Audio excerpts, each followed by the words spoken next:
ए भैया, पतले प्रिज्म के लिए अपवर्तन का सूत्र है ना। अब एक इसको समझ लेते हैं। प्रिज्म सूत्र समझ गए ना। अब इसमें लिखना, यदि यदि प्रिज्म प्रिज्म सूत्र से, यदि नहीं, प्रिज्म सूत्र से, प्रिज्म सूत्र से यदि यदि प्रिज्म के द्वारक छोटे हैं तो इन पर कोण भी छोटा होगा।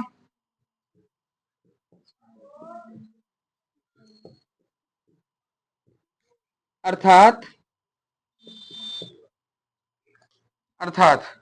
क्या करोगे भैया, देखो अब जब कोण छोटा हो जाएगा तो यन बराबर, इसमें साइन दोनों का हट जाएगा भाई, कोण छोटा होगा तो ये भी हट जाएगा, है ना। तो क्या होगा, N is equal del M plus A by 2 upon A by 2, 2 से 2 कट जाएगा, है ना। क्या हो जाएगा, N is equal del M plus A by A, cross multiplication होगा, है ना। N A is equal del M plus A हो जाएगी। ए इधर ला लेंगे, ए इधर ला लें, है ना।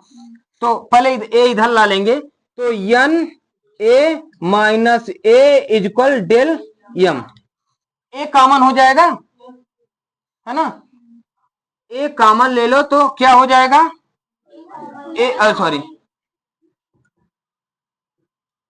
ए कॉमन ले लो तो क्या बचेगा, N minus one equal del M. यही हमारा पतले प्रिज्म के लिए अपवर्तन का सूत्र है ना।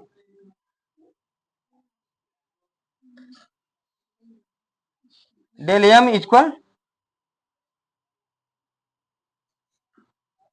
यही हमारा पतले प्रिज्म के लिए अपवर्तन का। क्लियर है इतनी बात, है ना। इतना लिख लो, जल्दी लिख। जब प्रिज्म पर श्वेत प्रकाश की किरण पड़ती है तो अब विभिन्न रंगों में टूट जाती है। प्रकाश की इस घटना को प्रकाश का वर्ण विक्षेपण कहते हैं। क्लियर है ना, वर्ण विक्षेपण विभिन्न रंगों में कैसे, देखिए ये यहां पर पड़ी तो बैगनी, जामुनी, नीला, हरा, पीला, नारंगी, लाल, है ना। मैंने 2 चीज बताया है, 2 ही रंग तुम्हें याद रखना है, बैगनी और कहीं कम, है ना। अब मैंने हर जगह बताया कहां ज्यादा कहां कम, कहीं अपवर्तनांक में ज्यादा कहीं उसमें कम, है ना। तो कहीं इन्हीं दोनों रंगों के बीच का खेल है पूरे प्रकाश में, है ना। बाकी बीच में आ जाती है अभी कोणीय वर्ण विक्षेपण, है ना। तो अब देखते हैं, इसको याद करना, बैजनी हा पिनाला, है ना। इंग्लिश में भी प्रो याद करते हैं, लेकिन ये ज्यादा जैसे भी तुम्हें कंफ्यूजन ना हो, है ना। इसमें लिख लेते हैं, है ना। इसको लिख लो, जब, इतनी बात, हाँ समझ गए ना, जल्दी लिखो। अब इसमें कुछ घटनाएं हैं, जैसे कांच में बैगनी रंग की चाल सबसे अधिक होती है तथा लाल रंग में सबसे कम होती है। क्या, कांच में प्रकाश की चाल, बैगनी रंग के लिए प्रकाश की चाल सबसे अधिक तथा लाल रंग के लिए सबसे कम होती है, ठीक है ना। और माध्यम का अपवर्तनांक, चाहे जो भी माध्यम हो, माध्यम का अपवर्तनांक प्रकाश के तरंग दैर्ध्य के बढ़ने पर घटता है ना। तरंग दैर्ध्य बढ़ेगी, माध्यम का अपवर्तनांक घटेगा। क्लियर है। कांच का अपवर्तनांक बैगनी प्रकाश के लिए सबसे अधिक तथा लाल प्रकाश के लिए सबसे कम होता है। इतनी बात समझ गए। ये इतनी बात तुम्हें चाहे जैसे भी करके याद रख लेना है दिमाग में। चलो ए भैया देखो, पतले प्रिज्म के लिए अपवर्तन के सूत्र से del M equal A into N minus one, prove करके दिखा दिया। अगर यही हमारा लाल रंग के लिए है तो डेल आर हो जाएगा ना, और येलो रंग के लिए है तो डेल वाई, बैगनी रंग के लिए डेल भी हो जाएगा। आगे जहां सवाल पूछेगा वैसे ही हम करते चले आएंगे। सूत्र हमें पता होना चाहिए कि अल्पतम विचलन कोण लाल रंग के लिए क्या होगा। अगर अल्पतम विचलन कोण कह देते हैं लाल रंग के लिए तो डेल आर कर देंगे। सूत्र हमारा यही रहेगा, सूत्र में कोई परिवर्तन नहीं होगा। यही हम कर दिए हैं कि पतले प्रिज्म के लिए अपवर्तन के सूत्र से del Y equal A into N minus one और del R equal A into N minus one, है ना। इसको कर देंगे। अब यही 2 और 3 का मान समीकरण 1 में रख देते हैं, है ना। मैंने बता दिया ना कोणीय बल विक्षेपण क्या होता है। किन्हीं दो रंगों के बीच अंतर को कोणीय बल विक्षेपण कहते हैं, है ना। या किन्हीं दो रंगों की निर्गत किरणों के बीच कोणों के अंतर को, किन्हीं दो निर्गत किरणों के बीच कोणों के अंतर को कोणीय बल विक्षेपण कहते हैं। तो ये 2 रंग कोई भी ले लेते हैं, कोई यही जरूरी नहीं कि डेल आर डेल भी ही ले, है ना। कोई ले ले, कोई 2 किरण, है ना। लेकिन मध्य रंग माना जाता है डेल वाई को। ये दिमाग में एग्जाम में याद रखना।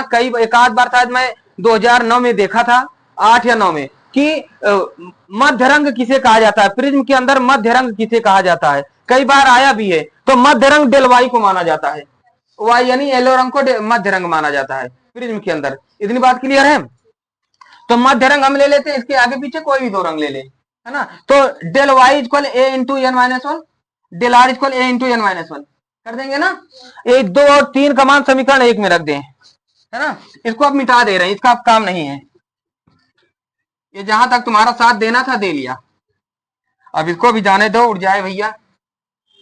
हाँ भैया, अब क्या करें।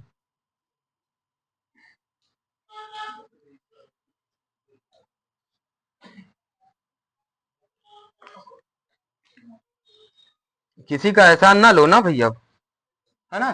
Theta equal